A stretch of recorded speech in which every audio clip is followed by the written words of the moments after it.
আসসালামু আলাইকুম। নবম শ্রেণীর সকল শিক্ষার্থীকে আন্তরিক শুভেচ্ছা এবং অভিনন্দন। তো তোমরা ইতিপূর্বে জেনে গেছো যে তোমাদের বার্ষিক পরীক্ষা যে হবে, বার্ষিক পরীক্ষা এমসিকিউ টাইপ হবে এবং সৃজনশীল এবং কিছু উদ্দীপক দেওয়া থাকবে না।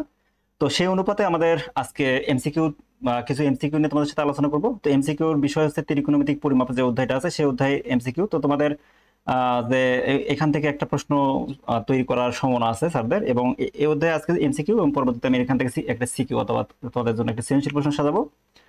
তো কথা না বাড়িয়ে আমরা যে মূল প্রশ্ন সেখানে চলে যাই। তো এখানে বলছে যে ত্রিকোণমিতি শব্দটি তোমরা অবশ্যই এমসিকিউ পড়তে গেলে বইয়ের যে বেস বেস গাণিতিক যে বিষয় আছে, গাণিতিক বেসিক বিষয়গুলো আমাদের জানতে হবে। তো গাণিতিক বেসিক বিষয় জানার সাথে সাথে আমাদের বইটা ভালোভাবে পড়তে হবে। তো আমরা বইটা যদি ভালো করে পড়ি তার প্রথমে আছে ত্রিকোণমিতি। ত্রিকোণমিতি কোন শব্দ থেকে এসেছে? তো এটা আমাদের গ্রিক শব্দ থেকে এসেছে। তারপর হচ্ছে পিথাগোরাসের সূত্র কোনটি? তো আমরা জানি পিথাগোরাসের সূত্র সমান লেখা যায় অতিভুজ স্কোয়ার ইকুয়াল লম্ব স্কোয়ার প্লাস ভূমি স্কোয়ার, লম্ব স্কোয়ার প্লাস ভূমি স্কোয়ার। তোমরা এটা জেনে নিবা।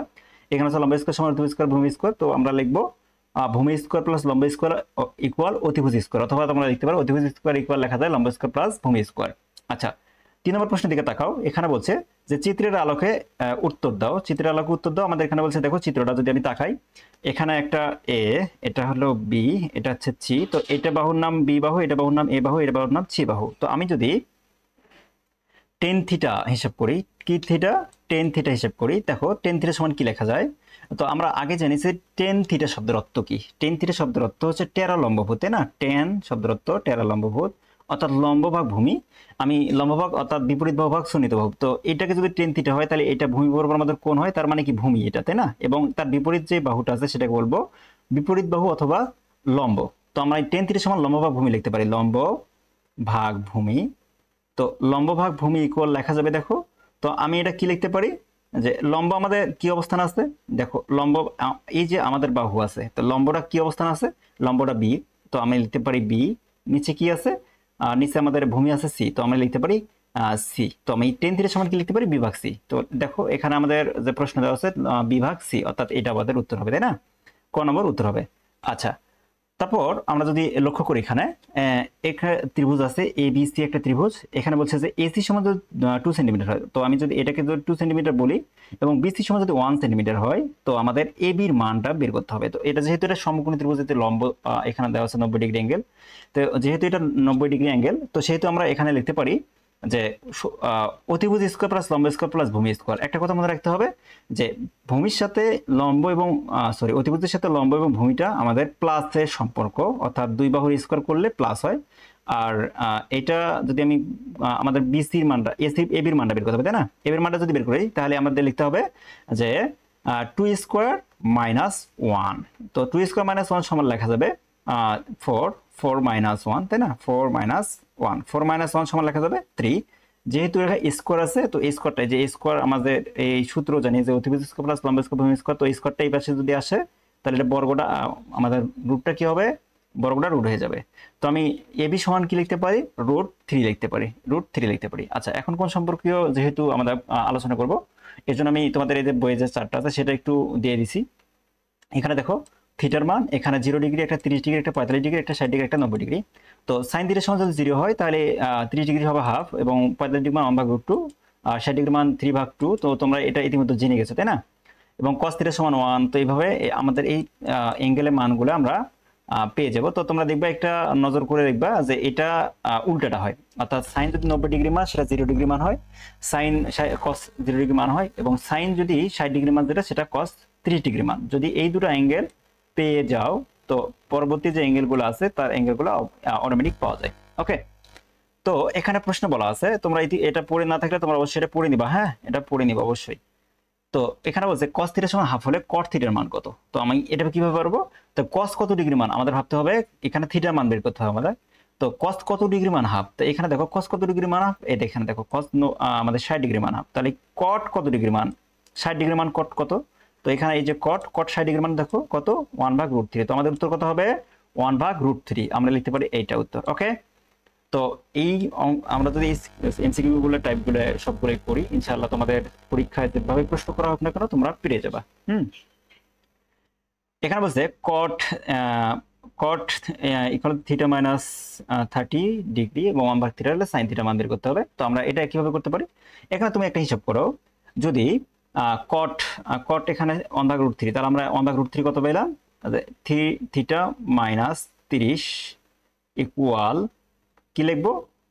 যেহেতু কট কট আমরা 1/√3, দেখো এই যে আমরা এই যে এখানে আছে 1/√3 কত ডিগ্রি পাইছি? 60 ডিগ্রি। তো দেখো আমরা এটা কি পাই? তো এটা আমরা 60 ডিগ্রি লিখতে পারি, তাই না? এটা আমরা কত ডিগ্রি লিখতে পারি? 60 ডিগ্রি। এখন দেখো 60 ডিগ্রি যদি এটা লিখি, তো আমাদের থিটার মান, আমার সাইন থিটার মান বের করতে হবে। এখন থিটা ইকুয়াল কি লেখা যায়? এই পাশে দেখো 60 আর এই পাশে মাইনাস ছিল না, মাইনাসটা এই পাশে গেলে প্লাস হবে, তো এটা হবে 30। তো 60 প্লাস 30 ইকুয়াল লেখা যাবে কত? 90। এখন এই যে কয়েক মান পাইলাম আমি? 90 ডিগ্রি, তাই না?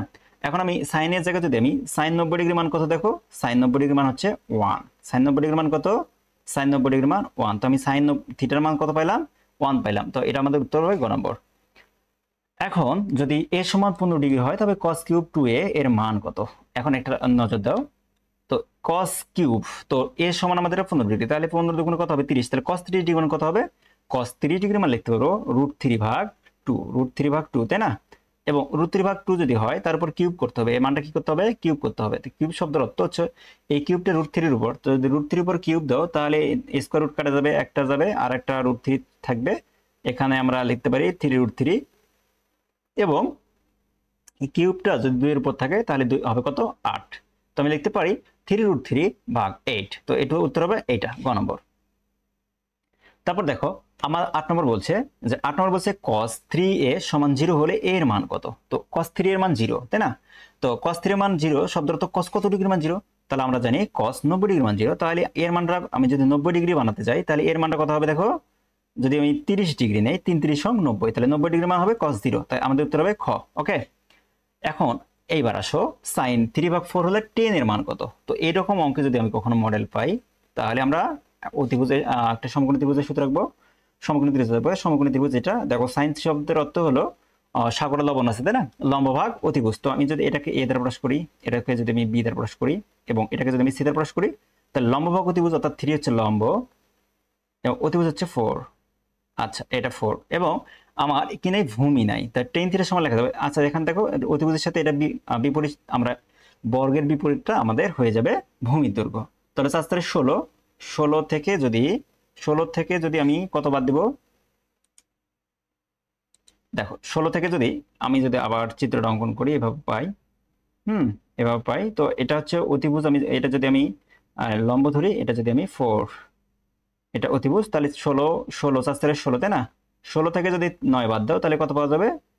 16 থেকে 9 বাদ দিলে 7 পাওয়া যাবে। তো এটা বর্গ করলে √7 হবে, তাই না? তো এটা মান হবে √7। তো টেন থিটা সমান কি লেখা যায়? টেন থিটা শব্দের অর্থ লেখা যায় টেন, টেন সমান লেখা যাবে, টেন থিটা সমান লেখা যাবে, দেখো টেরা লম্বভূত, লম্বভূমি, তো লম্ব কোনটা? 3, আর ভূমি কোনটা? √7। তো আমাদের টেন থিটার মান কত পাইলাম? √7 পেলাম। আশা করি বুঝতে পারছো, এটা হবে 3/√7। ওকে, এখন আমরা 10 নম্বর দেখব যে ত্রিভুজের 3 কোণের সমষ্টি কত? এটা আমরা একদম সরাসরি আমাদের জ্ঞানমূলক প্রশ্ন। ত্রিভুজের 3 কোণের সমষ্টি হবে 2 সমকোণ। সাইন থিটার সর্বোচ্চ মান কত? এটা আমাদের জ্ঞানমূলক প্রশ্ন। সাইন থিটার সর্বোচ্চ মান হবে 1। এবং আমরা যে একটা এবারকার দূরত্ব উচ্চতার আমরা প্রশ্ন সমাধান করব। এখানে বলছে যে একটি মিনারের পাদদেশ থেকে 10 মিটার দূরে কোনো বিন্দুতে শীর্ষবিন্দুর উন্নতি কোণ 45 ডিগ্রি হলে মিনারের উচ্চতা কত? তো আমাদের এখানে একটা বিষয় আছে, দেখো উন্নতি কোণ শব্দের অর্থ টেন থিটা, তাই না? তাহলে এখানে 10 মিটার দূরে একটা মিনার আমি যদি আঁকলাম, হ্যাঁ 10 মিটার দূরে, এই যে 10 মিটার দিলাম, এই যে 10 মিটার দূরে একটা কোণ উৎপন্ন হবে, সেই কোণটা কত? আমাদের কোণটা হবে এটা 45 ডিগ্রি, এই কোণটা হবে 45 ডিগ্রি। তো যেহেতু উন্নতি কোণ বলছে, তো আমাদের বলছে হবে উচ্চতা, তার মানে এই যে এই দৈর্ঘ্যটা কত? তো টেন থিটার সমান কি লেখা যায় দেখো তো? টেন অর্থাৎ টেন থিটা ইকুয়াল, অর্থাৎ আমি জানি টেন থিটা ইকুয়াল লেখা যাবে কত? লম্ব ভাগ ভূমি, লম্ব কত? এইচ, ভূমি হচ্ছে কত? 10। তো আমরা জানি যে 10 45 ডিগ্রি মান 1, 1 এর সাথে এইচ ভাগ 10 যদি গুণ করো, দেখো এই 10 এর সাথে এই 1 এর সাথে একটা নিচে 1 আছে, 1 এর সাথে 1 এইচ গুণ করো, ও এইচ এর সাথে আবার এই 1 এর সাথে 10 গুণ করো, 10 গুণ করে 10 10, তার এইচ এর উচ্চতা কত পেলাম? 10 মিটার। তাহলে আমরা উত্তর কত পেলাম? 10 মিটার। ওকে, তো এই যে আমাদের মিনারের উচ্চতা হবে 10 মিটার। এখন 13 নম্বরটা যদি আমি বলি যে গাছের দৈর্ঘ্য 20 মিটার এবং ছায়ার দৈর্ঘ্য যদি এত মিটার হয়, তাহলে সূর্যের উন্নতি কোণ একই রকম ভাবে আমরা লিখবো যে গাছের দৈর্ঘ্য, ধরো আমাদের এইটা ভূতলে অবস্থিত। তো এখানে বলছে যে গাছের একটা দৈর্ঘ্য, এই যে গাছের একটা দৈর্ঘ্য এবং ছায়ার এটাকে ধরবো ছায়ার দৈর্ঘ্য, এটা ছায়ার দৈর্ঘ্য কত 20, তাই না? এটা যদি গাছ হয় এটা হলো ছায়ার দৈর্ঘ্য। তো এটা ছায়ার দৈর্ঘ্য আমাদের, আর গাছের দৈর্ঘ্য কত 20 মিটার। এবং এখানে যদি একটা অ্যাঙ্গেল ধরি তাহলে আমাদের এই যে এই গাছের দৈর্ঘ্যের সাথে কত ডিগ্রি কোণ উৎপন্ন হয়েছে, তাই না? সেটা আমাদের বের করতে হবে। তো আমরা যেহেতু উন্নতি কোণ বলা আছে এই জন্য আমরা লিখবো টেন থিটা ইকুয়াল, লেখা যায় টেন থিটা ইকুয়াল লেখা যায় দেখো যে লম্ব ভাগ ভূমি, তো লম্ব কত 20 আর ভূমি কত 20 ভাগ √3, 20 √3। তো 20 যদি √3 হয় তাহলে দেখো এই √3 20 এখানকার 20 কাটা, তো এখানে যদি পাওয়া যায় তাহলে টেন থিটা ইকুয়াল লেখা যাবে 1 ভাগ √3। তো 1 ভাগ √3 শব্দের অর্থ টেন কত ডিগ্রি মান একটু চেয়ে দেখো, 1 ভাগ √3 হচ্ছে টেন 30 ডিগ্রি মান হয়ে যাবে। দেখো আমরা একটু তোমাদেরকে চাপটা দেখাই যে টেন 1 ভাগ √3 মান কত দেখো 30 ডিগ্রি মান, তাই না? তো আমরা ওখানে উত্তরটা লিখতে পারি 30 ডিগ্রি। তাহলে আমাদের এখানে যে কোণটা উৎপাদন হবে সেই কোণটার মান হবে 30 ডিগ্রি। ওকে, তারপর আমরা এখানে জ্ঞানমূলক প্রশ্ন বলবো ভূরেখা কি বলা হয়? ভূরেখাকে আমরা বলবো শয়ন রেখা। তারপর আরেকটা বলছে যে একটি টাওয়ারের পাদদেশ থেকে 75 মিটার দূরে ভূতলস্থ কোনো বিন্দুতে টাওয়ারের উন্নতি কোণ 45 ডিগ্রি হলে উচ্চতা কত? তো আমরা একইভাবে যদি 45 মিটার দূরে, তাই না, ভূতলস্থ অর্থাৎ ভূমি বরাবর, তো 45 মিটার মনে করলাম এটা 75 মিটার, এবং এটার উচ্চতা বের করতে হবে। এই যে একটা উচ্চতা, এটা এটা আমাদের জানা নাই, ধরলাম এইচ, এবং এখান থেকে একটা ভাবলাম যে এটা একটা কোণ উৎপন্ন হয়েছে, সেটার নাম কত 45 ডিগ্রি। তো যেহেতু উন্নতি কোণ বলছে এই জন্য আমরা লিখতে পারি যে টেন থিটা ইকুয়াল লম্ব ভাগ ভূমি, তো লম্ব হচ্ছে এইচ, ভূমি হচ্ছে 75। তো আমরা আগের মতোই, তো টেন 45 ডিগ্রি মান 1, তো 1 এর সাথে যদি 75 গুণ করো তাহলে এইচ এর মান করলে দেখা যাবে 75 মিটার। ওকে, আচ্ছা, তারপর আমরা 16 নম্বর যদি দেখি, এখানে বলছে 20 মিটার দৈর্ঘ্যর এসিময় ভূমির সাথে 30 ডিগ্রি কোণ কোনো গাছে হেলানো থাকলে গাছটির উক্ত অংশের উচ্চতা কত? তো আমাদের বলছে দেখো একটা 30 মিটার লম্বা, তো আমি হিসাব করলাম দেখো, তো এখানে বলছে 20 মিটার দৈর্ঘ্য, এই যে একটা 20 মিটার লম্বা একটা মই, এই মনে করলাম যে এটার সাথে একটা হেলান দিয়ে আছে, তাই না? কোন গাছে হেলানো থাকলে গাছটির উক্ত অংশের উচ্চতা কত? তো এটার উচ্চতা আমাদের বের করতে হবে। তো যেহেতু এখানে একটা কোণ, তাহলে গাছ বরাবর যদি আমি দেখি এটা অবনতি কোণ উৎপাদন হবে। তো আমরা যদি এটার দৈর্ঘ্য হচ্ছে কত 20 মিটার, হ্যাঁ 20 মিটার, এবং এটা যদি কোণ উৎপাদন হয় 30, তো আমাদের এই দৈর্ঘ্যটা কতটুকু সেই দৈর্ঘ্যটা বের করতে হবে, উচ্চতা কতটুকু সেটা বের করতে হবে। তো আমরা লিখতে জানি, তো সাইন থিটা সমান লেখা যায় যে সাগরের লবণ আছে লম্ব ভাগ অতিভুজ। তো লম্ব কোনটা? এই যেটা লম্ব, এটা, তাই না? তো লম্ব যদি এটা হয় তাহলে লম্বকে আমি এক্স দ্বারা প্রকাশ করলাম, বা উচ্চতাকে এইচ দ্বারা প্রকাশ করলাম, এক্স বা এইচ যেটাই হোক না কেন, এক্স ভাগ অতিভুজ কত 20। তো এখানে দেখো আমি সাইন 30 ডিগ্রি মান হাফ জানি, সাইন 30 ডিগ্রি মান কত হাফ, হাফ নিলাম, তারপর উপর আছে এক্স, নিচে আছে 20।